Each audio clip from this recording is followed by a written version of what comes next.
What do you do after you pass your real estate exam? Well, we're going to dive into the 4 key things that you're going to want to do as soon as you pass your real estate exam. That way you can get a jump start on it by that point in time. My name is Tyler Roicki. I help real estate agents grow and develop and build a personal brand around the lifestyle that they desire to live and ultimately live out their dream lives. But that's not what we're talking about right now. What we're talking about is what you do after you pass your real estate exam, because they don't really tell you in real estate licensing school. In licensing school, they just want to make sure that you don't end up in real estate jail. So they don't necessarily care if you know enough about selling real estate, about taking care of clients in a way that's going to be conducive towards growing your business. They just want to keep you out of trouble. So with that in mind,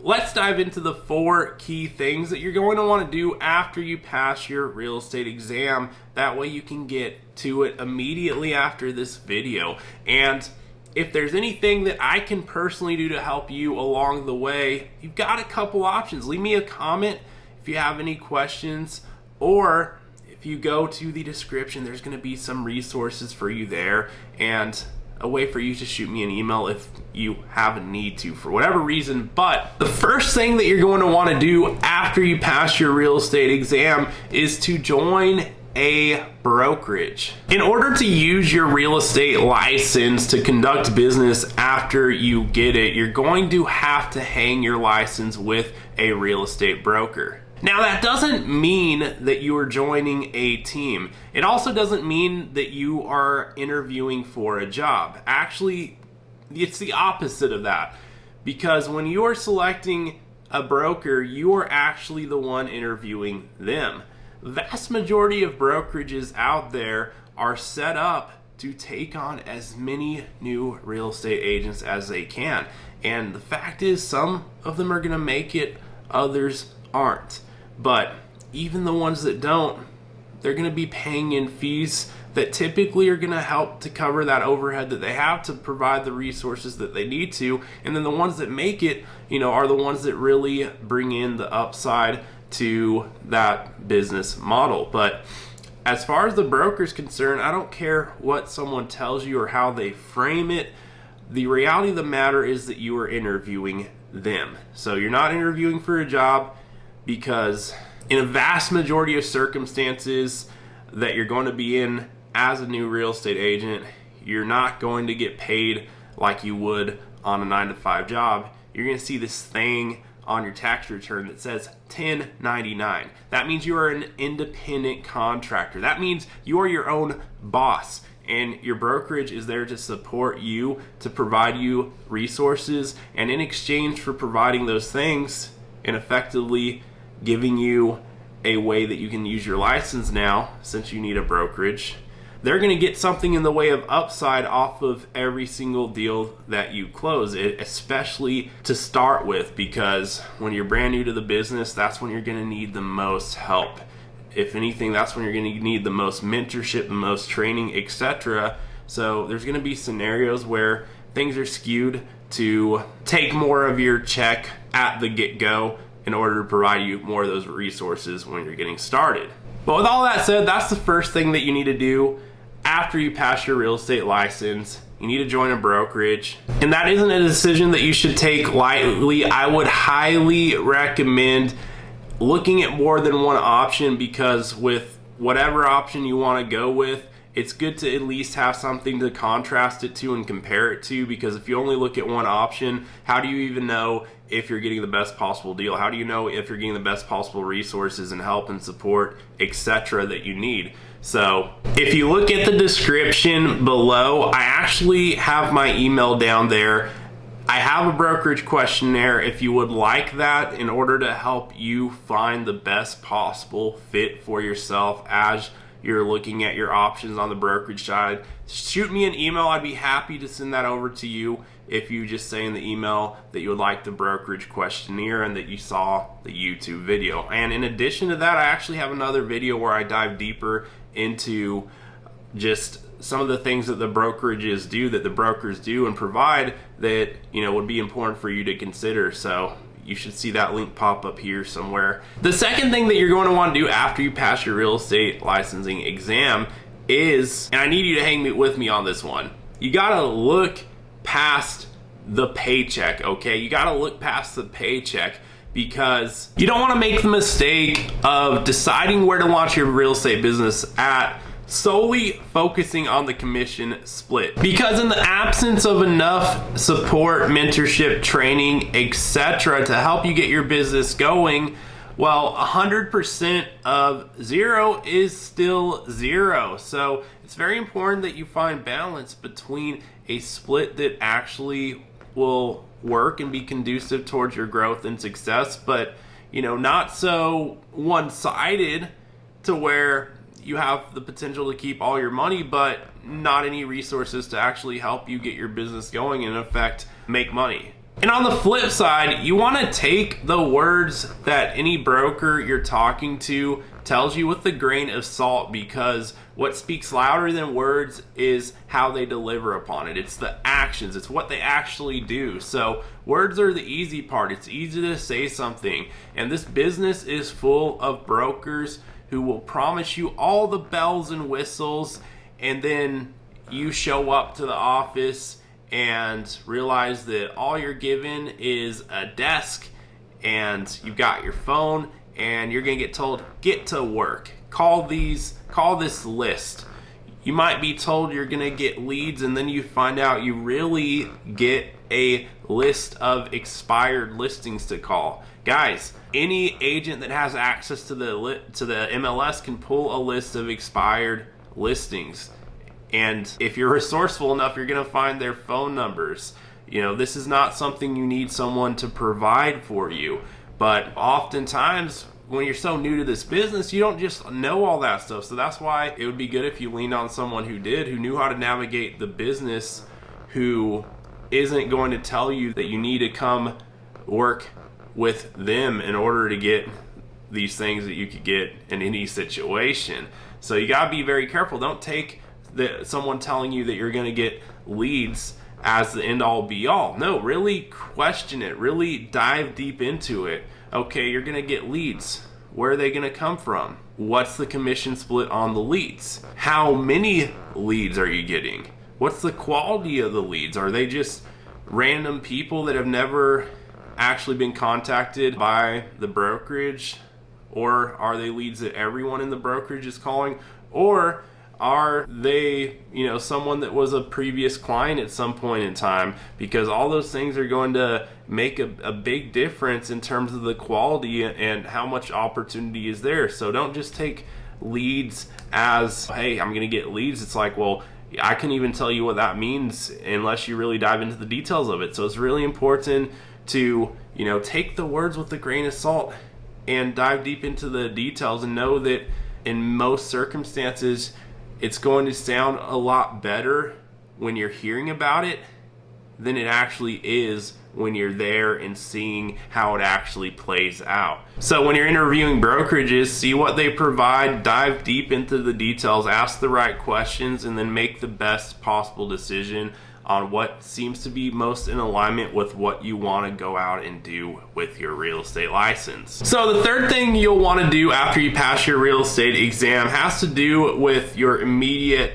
job as a licensed real estate agent. And your immediate job at that point is two things. It's getting business and training. And with training, you're going to have classroom knowledge as well as experiential knowledge. So it's going to be a combination of learning in the classroom and then applying what you've learned in real life to learn even more. Because no matter how much you learn in the classroom, you're not going to know exactly how the process happens until you're actually in it, experiencing it, and seeing what needs to happen next. And there's going to be times where you don't know all the answers. That's okay. You just have to know who you can go to help you at that point in time. Hopefully a great mentor that is assigned to you, and even great broker support on the contract side. But you have to know where to go for help when you need it. And that's the key. So if you have great training available to where you can acquire that knowledge and then go out there, and as you're having conversations, building relationships with people that you could potentially help buy or sell real estate now or in the future, and even if you can't now, maybe they know someone who you can help sooner rather than later. But regardless, you go and apply that knowledge that you're learning in the classroom and gain experiential knowledge in the process. So do not be afraid to make mistakes. Get through it all very quickly. Get moving quickly, and do your very best to apply what you're learning to help people as best as you possibly can. And you're going to keep improving in the process. You're going to keep building on what you know. You're going to come across different situations and different transactions, and you're going to add to what you know in the process.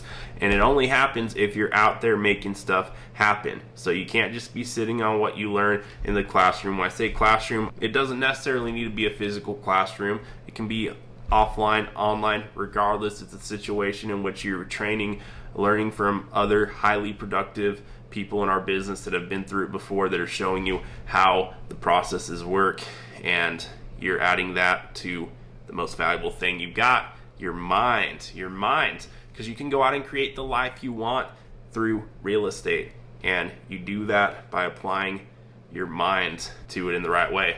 So that brings us to the fourth and final thing that you need to do after you pass your real estate license exam, and it's finding leads and converting them into business. And I'll tell you, when I was brand new to the real estate business, looking back, the worst thing for me was that I was just hit with information overload. I'm learning all the different ways that you can find leads and effectively get business. So I learned all about cold calling, door knocking, generating leads online, and so many other things, open houses, etc. I was like overwhelming. I felt like I had to do everything. I felt like I had to do every single thing that I heard about. And guess what? I went out and I did. But I felt like I was running all over the place. And there was not a single one of those things that I really focused enough on to gain a serious amount of momentum with. I got business from one place, another place, different sources, because I was out there doing all these things, but at the same time, I never saw a ton of momentum with any single one of them because I was scattered all over the place. So it's like information overload at first. But here's the thing, you don't really need to do all of those different methods that you could possibly do to find business. Really, all you need to do is you need to pick one. You need to pick one and commit to it and stick with it, because it's going to take time to see the growth. Whatever method you choose, it's going to take time. You're not going to choose one thing and immediately see growth with it.